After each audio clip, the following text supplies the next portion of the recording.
When preparing for the Duolingo English test, many people think to get a high score, we need to learn some complex words or some difficult words. But actually, this is not always true because as a non-native speaker like me, even we learn some difficult words, but in the real test, we might forget to use it, or sometimes we might don't know where to use them. So actually, in the real test, I think some simple words are more useful for us to get a high score. Just like what I did in my previous videos, I deleted many difficult words, but finally I still get 130 to 140 in the practice test. So in this video, I'm gonna just share 5 very simple words to help us to get a high score like over 120 in the DET. Okay, let's get started. I like to explain these 5 words with a few examples. Okay, the first word is looks or looks like. It's very simple, but it's very useful, especially in speak and write about a photo.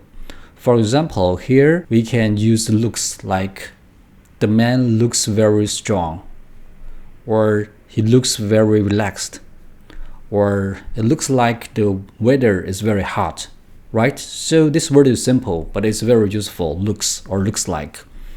We can also use it in another example.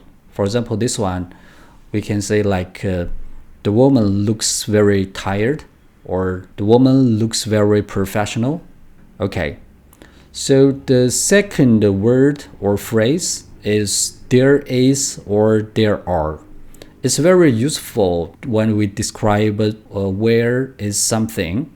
For example, in this picture, we can say or we can write there is a camera in front of the woman, right? Or we change another example, like there is a man walking on the street. There are some plants, or there are some benches. So there is, there are is also very useful in helping us describe these things. Okay, so and third simple word and the phrase is in the background. Especially when we're describing, speaking about a photo or writing about a photo, we can always add in the background. Like in this picture, we can say, in the background, there are some cars. In the background, there are some trees. In the background, there are some buildings. So this word helps us to make our answer longer, and it can help us add more details. So this is very useful in the real test to help you get a high score. Okay, so the next word is and. Okay, we can change another example. Maybe and is a very simple word, right, for beginners. But actually, in the real test, this is very useful to help us connect all the ideas and the sentences.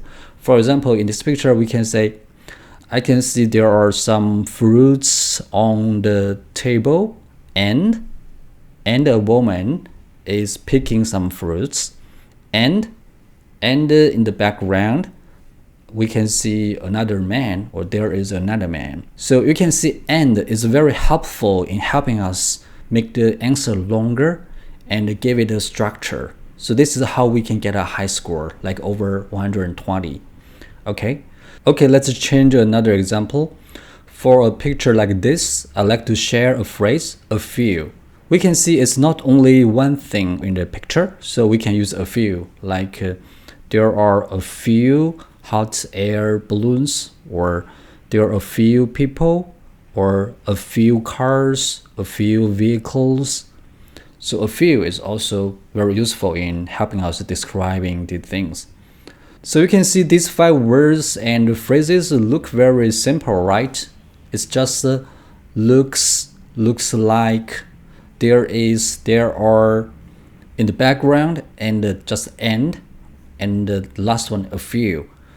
They look very simple, but they're really helpful in helping us just keep going in the real test and help us to organize the ideas. And that's how you can just use them to build a better answer for a higher score. Okay, so this is the end of the video. If you find my video helpful, please don't forget to give thumbs up and subscribe my channel for more tips to help you prepare for the Duolingo English test. See you next time.